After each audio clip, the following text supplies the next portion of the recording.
I think what their disaffection was about was really threefold. Firstly, was the performance of the government. The secondly was the performance of the Conservatives locally in Northamptonshire, whether that be the Member of Parliament, the Police and Crime Commissioner, who's been controversial there, the performance of Northamptonshire Council, which County Council went bust, and the sense of the Northamptonshire Tories more generally. And also then I think the sort of the conduct of the specific by-election, the decision of the previous Member of Parliament to fight the recall petition rather than sort of Okay. resigning after the original findings. Really interesting week with these two by-elections, Kingswood and Wellingborough. Both seats saw big Conservative majorities overturned. In fact, Wellingborough saw the second biggest swing from Conservative to Labour in any post-war election. But it's not just Labour celebrating, because the Reform Party also had a good evening. They saw their best ever by-election results, claiming 13% of the vote share in Wellingborough.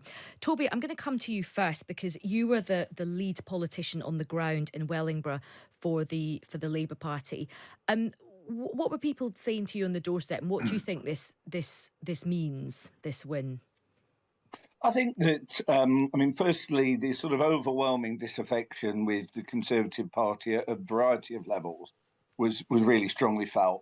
And so actually a lot of our campaign, borrowing, I think, from the strategy in mid Bedfordshire, was that we didn't need to go around slagging off the Tories. The electorate pretty much decided that already. We just ran an entirely positive campaign around our candidate, around the pledges, and around what a Labour government could do to address some of these issues, because we felt that voters' opinion on the Tories was pretty much already established.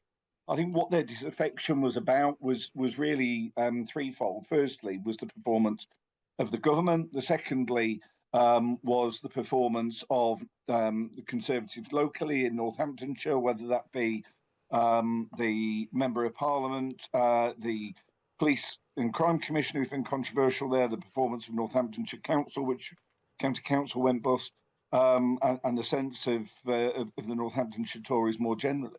And also then I think the sort of the conduct of the specific by-election, the decision of the previous Member of Parliament to fight the recall petition rather than sort of resigning after the original findings.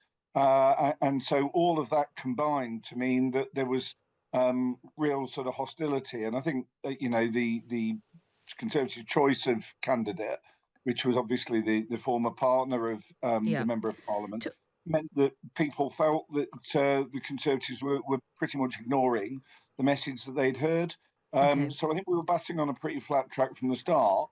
But obviously, that anti-Conservative vote could have gone in many different directions. And the fact that so much of it came to us was, I think, really encouraging for us and for our candidate and our prospects there in the future. And look, Toby, I mean, there's been some comment about turnout being low, although to be fair, in by-elections, turnout is low. I mean, one of the questions that people are asking a lot is saying, look, there's definitely a mood out there which is a sort of swing against the Conservative Party. But did you feel that people were actively swinging to the Labour Party? Do you feel that people actively knew what sort of Keir Starmer's Labour Party stood for? Because that is a question that gets raised quite a lot. Yeah, well, I mean, we made an effort to ensure they did. Keir was very front and centre in the campaign alongside Jen Kitchen, who obviously was our candidate.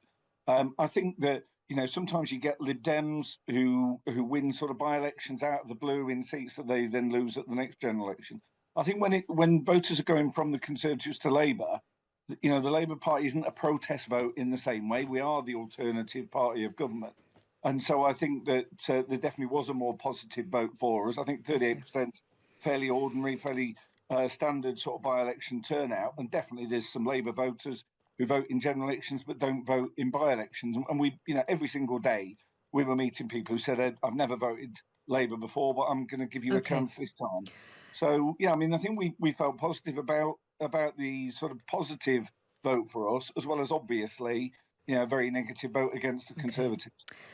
John Redwood, What's your reaction to that result in Wellingborough, and also the fact that Reform did very well? I interviewed Ben Habib last night on my show, the deputy leader of Reform, and he was very strident, and he was very much saying that Reform is coming after the Conservative vote and that they want to really inflict a lot of damage on the Conservative Party. How worried is the Conservative Party about Reform?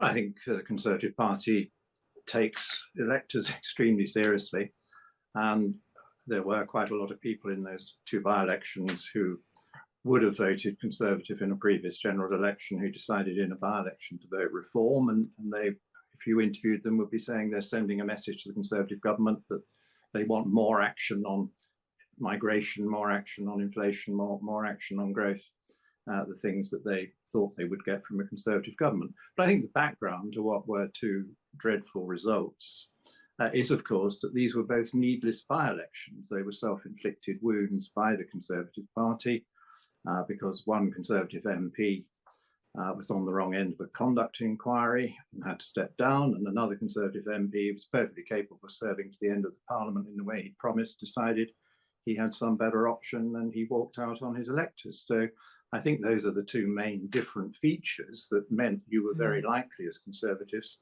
to get pounded in a by-election. And the main thing that happened in those by-elections was that a lot of people who voted Conservative in 2019 stayed at home. Now, we don't know what they're going to do in a general election, that's all to play for, but they were obviously very unimpressed by their former MPs and by having to have a by-election. And it does feel like there is, well, it doesn't feel, the statistics bear witness to this. At every by-election that the Conservatives are forced to have, they seem to be losing. There's potentially, well, there's local elections on the horizon as well, which could be very difficult for Rishi Sunak. Do you think the kind of drumbeats, John, are going to get louder about a challenge to Rishi Sunak? Or is Rishi Sunak going to have to do another sort of relaunch in order to try and stabilise things? No, I don't see that. There are always a few people who fancy their chances to be leader of the party, and they have one or two friends, and you'll see some briefing of the press, and the press always gets very excited about that and takes it too seriously. But I can assure you there's no great campaigning going on by rival leadership factions. People aren't ringing us up trying to get our support or telling us it's time to put in letters. None of that is going on. The party, I find, is in a very earnest, serious mood, as it needs to be. And I think a lot of us feel that we have a great opportunity in the local elections, because in the local elections where we're up against Labour and Liberal Democrat councils, as I am, who have really annoyed the electors and are following extremely unpopular and wasteful policies, we feel we have a very good chance to support our candidates and to improve on the results. Do you think you could still win the general election, John? Well, of course we can win it. But I never predict results in an election I'm fighting, but it will be decided by the electors at the time. And as we've just seen in by-elections, which were particularly adverse circumstances for the Conservatives, there are an awful lot of people who didn't vote or haven't made up their minds. And so the next few months are going to be very important. The Conservatives are well behind at the moment, but no one can be sure what the polling is going to look like come election day. Okay. Sienna Rogers, what did you make? What do you take away from these by-election results? I mean, that was an absolutely extraordinary swing, obviously, in Wellingborough, and that is a seat that has been quite UKIP-y in the past. It's very impressive for the Labour Party that they got. They overturned that huge majority and got such a large swing to them. I think, the Conservative vote is just being squeezed on all sides. There's Labour, there's Reform, there's apathy, just people preferring to stay home. And obviously the narrative from Conservative MPs is going to be, well, this is a by-election. Obviously voters are always punishing governments in by-elections, and by the time the general election comes along, maybe they'll make a different choice. But there's so much to prove between now and then. I mean, Rishi Sunak has said he would stop the boats, for example. He's staked his premiership on that. Is that going to happen in time? I mean, that looks incredibly unlikely. So there's so many promises that have been made and just look really unlikely to come off that it looks very improbable that they can turn around those fortunes. And I found it fascinating, just this kind of reform thing. Obviously, the Brexit Party did the Conservatives a massive favour by not challenging them in those crucial seats. And this time that's not going to happen. They are going to be taking votes off them, not seats, in all likelihood, but votes off them in these crucial seats. And that is going to inflict so much electoral pain on the Conservatives. It just looks as if they have so much going against them in that general election coming up. It does look tough. I mean, Ronnie, of course, I mean, these by-elections were in England. What were your thoughts on the result? By-elections, as we know, are always very low turnouts and not always a great indicator of what will come along in the following general election. But the state of the current Conservative and Unionist Party, on the back of Brexit, on the back of the PPE scandals, on the back of Boris Johnson's behaviour, and then giving us Liz Truss and now Rishi Sunak, there is no way back to the Conservative and Unionist Party. And I think these two Labour victories, again, it's by-elections, Labour vote didn't actually go up, and one of them went down, and one of them marginally up another, but they all credit them. They turned out, they got their vote out there against a Conservative apathy.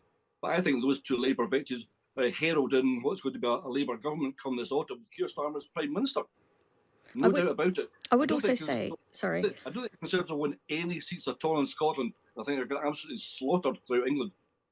Sienna, you want to come back in? Just what is happening with candidate selections in the Conservative Party? That's another thing in Wellingborough. You know, the very interesting decision to select Peter Bone, the outgoing MP who's mired in scandal. That's why the by-election happened. To select his partner as the candidate, it's like that would never happen in the Labour Party at the moment. The leadership has such a tight grip over selections. Although the Labour Party has had trouble with its candidates, they've had to suspend two candidates this week. Very true, but that's kind of new developments that they didn't know about when they were selecting those candidates. In terms of this particular candidate for that crucial by-election that could be narrative changing, it's shocking that happened. John, just on that point about candidate selection, and also that there's lots of Tory MPs that are now standing down. They maybe don't have as much confidence that you have. Do you think the Conservative Party is going to struggle? But you are standing at the next election, aren't you, John? You're not stepping down. Yes, I'm saying, but I've been very clear. I'm not predicting anything. I never predict what an outcome of the election is going to be. I trust the electors to come to a good decision. Okay. I'm just making the point that these things move around a lot. The Conservatives clearly got a very long way to go to persuade enough voters to win, but that is the task of the weeks ahead. But just quickly, on candidate selection, are you quite worried that so many Conservative MPs are throwing in the towel? Well, I think it's much better they do if they no longer wish to make a commitment for another 5 years. It's a very big commitment to make. It has a very traumatic impact on your life. It's a way of life. It's not a job. And you've got to be prepared to be on call 7 days a week, many hours of the day if necessary. So I think it is very important to take a serious judgment about whether you want to do that for another 5 years or not.